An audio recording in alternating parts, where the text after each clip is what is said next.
له هغه وروسته چې په افغانستان کې د سودي بانکي نظام د بندېدو رسمي اعلان وشو او دا موضوع په پراخه کچه رسنیزه شوه، له بېلابېلو عربي او اسلامي هیوادونو څخه یې بېلابېل غبرګونونه راوپارول.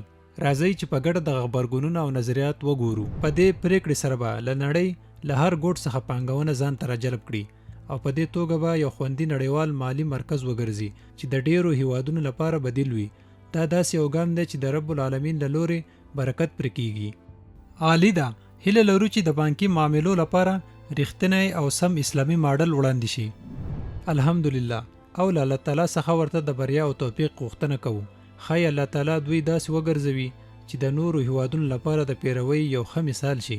په خپل هیواد کې د مسلمانانو لپاره د پانګونې فرصتونه پرانیزئ. موږ ټول له سود څخه ځان ژغورو. الله دې تاسو ته توفیق درکړي او هیله ده چې دا حالت د ټول اسلامي نړۍ لپاره هم وګرځي. دا د یو رښتیني اقتصاد لپاره چې پر تولید ولاړ وي تر ټولو غوره او مهم ګام دی.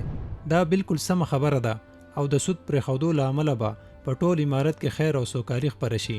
الله دې تاسو ته توفیق، کامیابی او تلپاتې بریا درکړي او د دنیا او آخرت نیکمرغي مو په برخه کړي.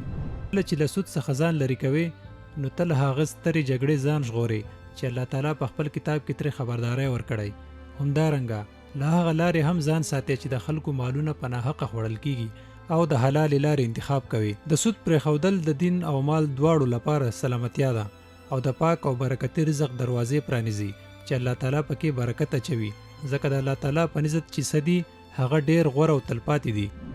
الله دې تاسو ته توفیق درکړي. د افغانستان اتلانو دا یو کامیاب پلان دی چې د الله تعالی په اراده برکت او پرمختګ راولي.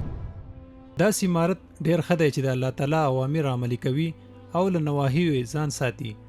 خو ډیری عربي او اسلامي هیوادونو دا امارت او دولت نه دی په رسمیت پیژندلی، ځکه د ملګرو ملتونو او لویدیځو هیوادونو له اغیز او فشار څخه ویره لري.